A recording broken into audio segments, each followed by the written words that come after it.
Hello to all my woo homies out there. This is a collective tarot reading for you for the new moon in Capricorn, which will be taking place on Friday, December 23rd. It'll be exact at 5:16 a.m. Eastern Time.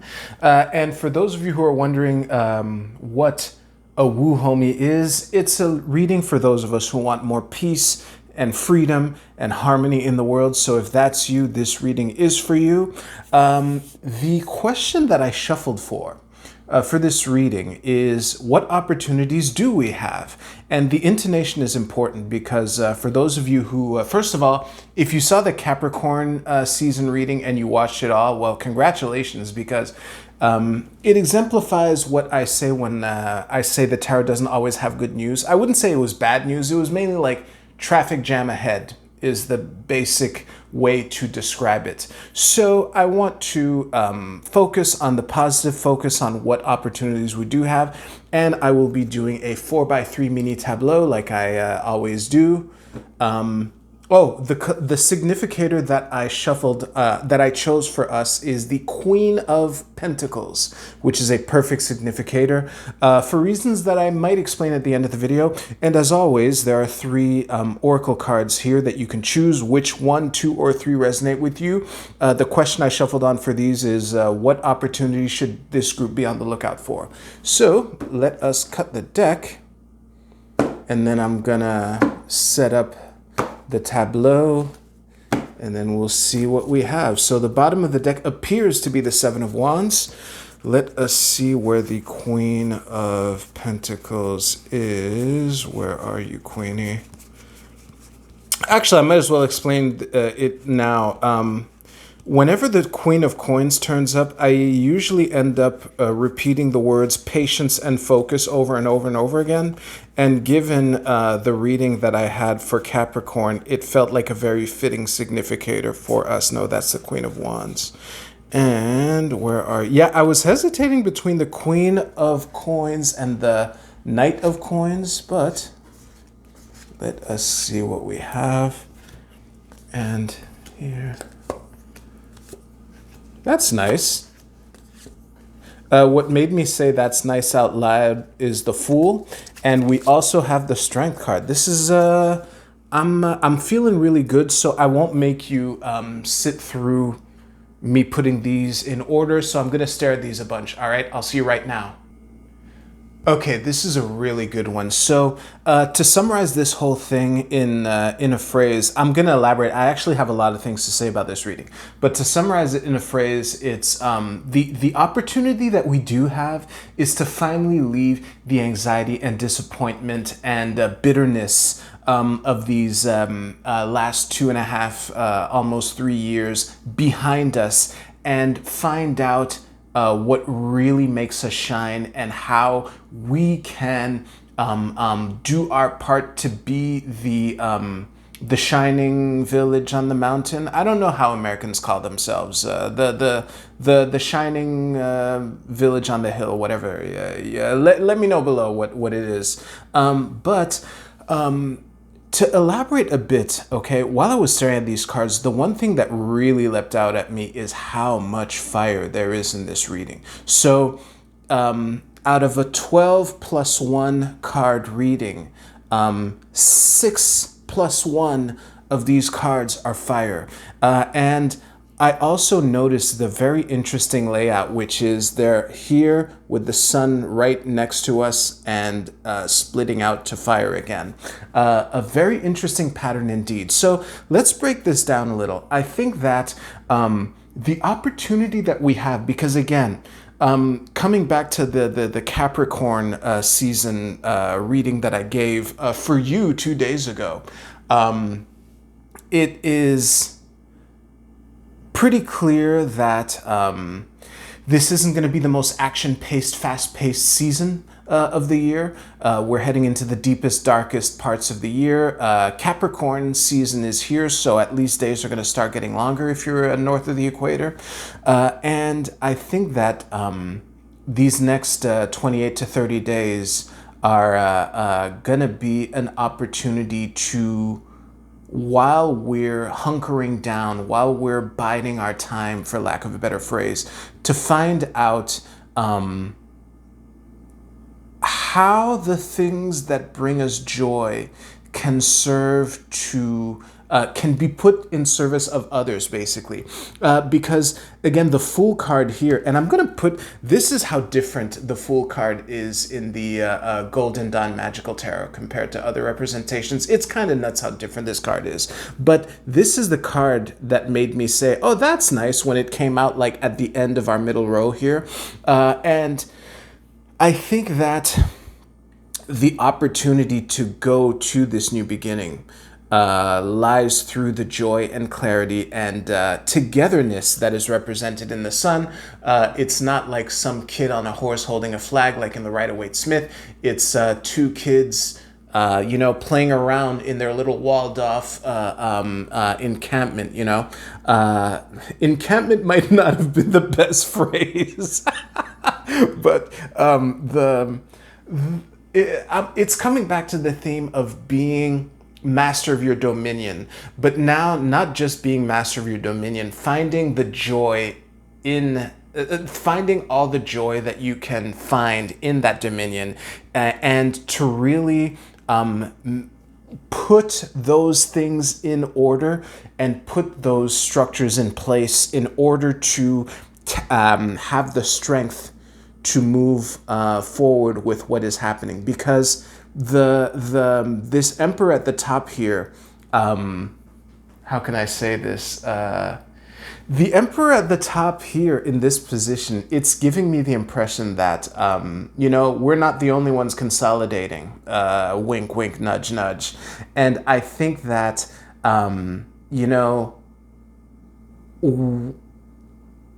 in order to maximize the possibilities that we have for ourselves,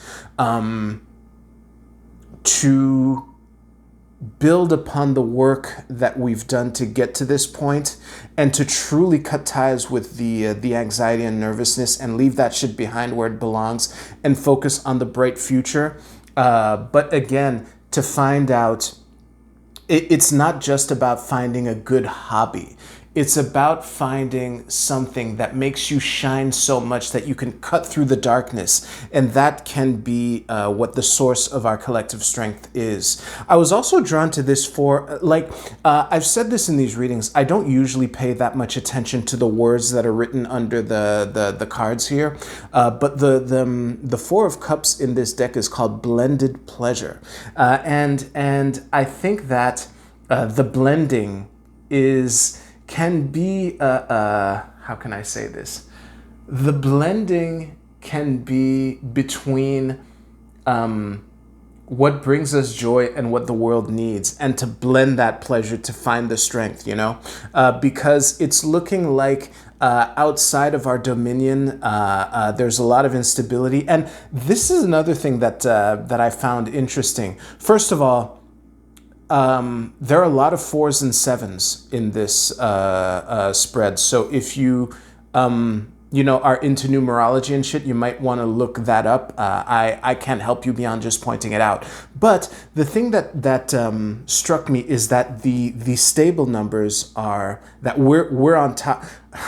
I don't always read this tableau the same way, but I'm reading this bottom row as things under our control, things that we're on top of, and the top row as things that are out of our control, like it's in God's hands. And I think that the unstable odd numbers, this 5 of Wands and this 7 of Swords here, are outside, whereas inside we have the 4 of Wands and the 4 of Cups, you know, building towards this really bright future, or bright potential future. But it's on us to tap into this sun here and to see how we can radiate out from there.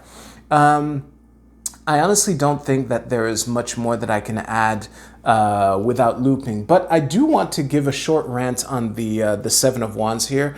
And this is another one. First of all, the Aleister Crowley, for those of you who are familiar with his deck, it's kind of obvious how heavily inspired he was by this deck, or vice versa. I'm not too sure of the chronology on which when these decks came out, so I might have just put my foot in my mouth just now.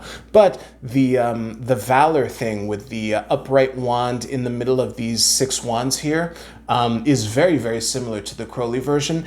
And so as soon as I flipped the deck over, I did think of the Valor card and how the way to tap into our sense of valor, the way that we can stand in our truth despite all the bullshit that's happening outside of us,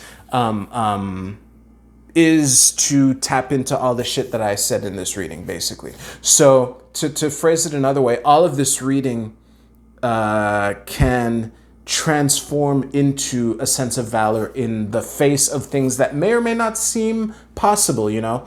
So I will spare you the rant on Mercury retrograde, but I'll just say I have the nagging feeling that this is going to be a good one, and to pay attention to the themes that come up for you and that have started coming up for you. Yeah, that's all I'll say. So let's move on to the Oracle card portion. For those of you who chose this card, your card is Serendipity. So basically, be on the lookout for synchronicity, be on the lookout for opportunities, those funny coincidences. Try to, if you pick this card, if I had picked this card, I would be particularly open to those funny coincidences that might happen over the next 2 to 4 weeks. For those of you who picked this card, your archetype is the Hermit. Very interesting, given the reading I just gave. Let me read. The light attribute is seek solitude to focus intently on inner life. Seeks solitude to focus intently on inner life. Serves personal creativity. And the shadow attribute, I'm pretty sure I see this one coming, withdraws from society out of fear or negative judgment of others, refusing to help those in need. Ooh, that's a really good one. So here's the thing. Again, coming back to the contraction that was kind of foretold in the Capricorn season reading, it's important to not... To make sure that you don't isolate yourself to the point where this sun that I've been alluding to for most of this reading doesn't even get to radiate outwards. And that might take the form of, if you see an opportunity to help someone who might need the unique gift that you have, to immediately come up with some bullshit excuse to not do it. So be careful of that. But the opportunity that you have is to really focus internally and to find what your blended pleasure is, you know? And finally, for those of you who chose the geometry one, your card is Delight. Look at that. And the card reads, the frequency of delight supports our capacity to create and experience feelings of intense joy and happiness. The more delight we feel, the more delight we evoke in others. I don't really have much more to add. This text combined with the reading I just gave kind of stand out on their own. And yeah, despite the... you know, it always sucks to see when you're driving somewhere and you're on the highway. It always sucks to find out then and there that, oh, this 4-lane highway is going to be contracted to 2 lanes, and the insane traffic that you're going to have to endure in order to even get to the 2-lane part. However, assuming that you're not traveling alone, and even if you are, to look for opportunities to make it as enjoyable as you can. I'm speaking directly to those of you who picked this card. But all in all, I'm feeling really good about this reading. Again, it's looking like 2023 is gonna be a cool year. I'll just leave it at that. And that is it for this. If you enjoyed this video, please give this video a like. It really does help out a lot. And I have no other calls to action. The weekly Pick a Card is coming out tomorrow. You may or may not watch it. That's on you. I appreciate you regardless. All right, take care. I'll see you soon.